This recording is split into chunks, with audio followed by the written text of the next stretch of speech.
you. Thank you very much, Excellency, for this interesting and very positive input. So I would leave now the floor to Honorable Manlio Di Stefano for his greetings. Excellency, the floor is yours. Thank you. Thank you so much. First of all, Your Excellency and the Secretary Al-Ufi, dear Ambassador Favi and distinguished guests, I would really like to thank you for organizing this event. This is a topic where we spend a lot of effort and energy in any sense, and I will really start by thanking my colleague Al-Ufi for the wise words he has said, and for the deep knowledge of the global situation around energy and the commitment is putting on this energy transition. We think that this dialogue between Italy and Oman could be exactly in that direction that you have traced during your speech, dear colleague. The webinar that we are arranging today, it's really a call to strengthen our economic and commercial ties.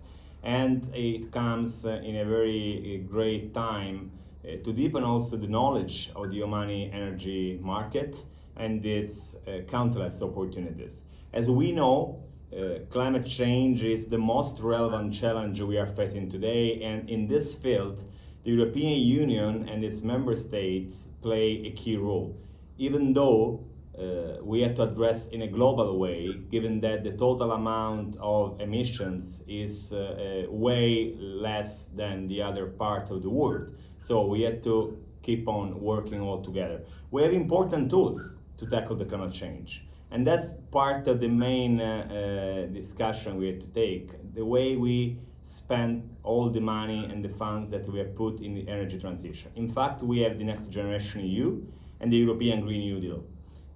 They set ambitious targets in terms of emission reduction and investments in the development of renewable energy. Italy, everybody knows it, is at the forefront in renewable energy. At the European level, we have achieved our emission reduction target set for 2020, and as we have relaunched our commitment towards more ambitious goals to reach by 2030. These efforts are in line with the EU policies aimed at reaching climate neutrality by 2050. We are putting energy and climate at the center of our political agenda. In fact, the National Energy and Climate Plan set very ambitious targets for renewables by 2030. We are aiming to reach 30% in total energy consumption and 55% in electricity generation. We want to see in few years a complete paradigm change, put our energetic needs as a species in function of the environment that is our home and the climate that make it possible to inhabit this planet. My colleague was very clear. We are sharing the same air. We are breathing the same air. So we need to look at that in that aspect.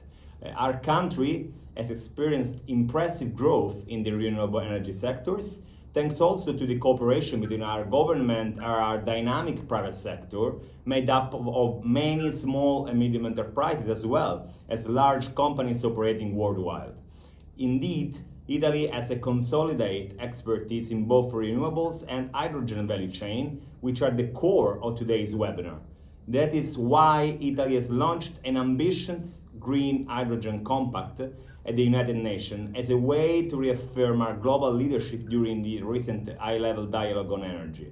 The Italian commitment is simple and clear: fostering hydrogen as a complementarity vector in the energy mix according to no competition with other renewables concept, promoting the use of hydrogen in the hard-to-abate industries and heavy transport, ensuring a fair and inclusive opportunity to emerging economies and least developed countries to share knowledge and specific skills towards a bright future.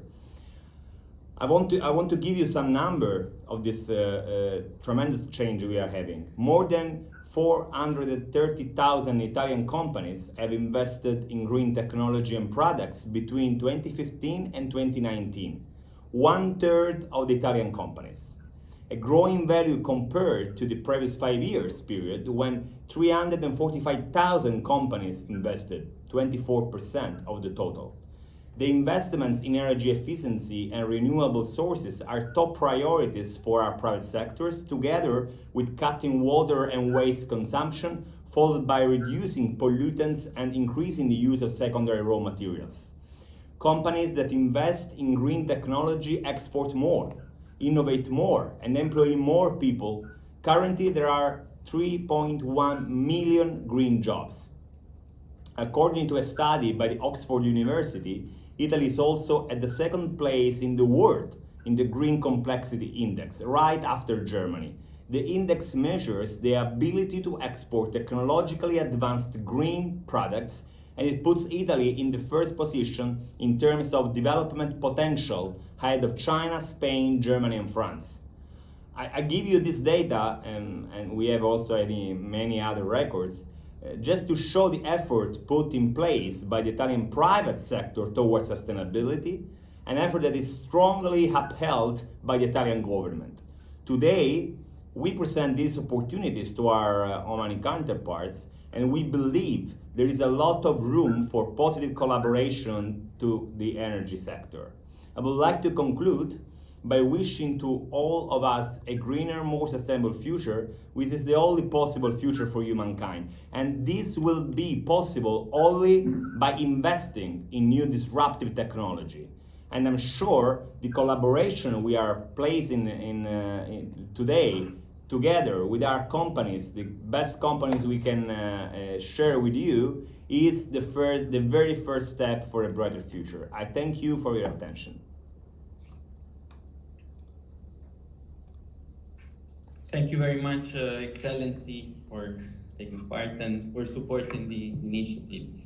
So now we move to the first part of our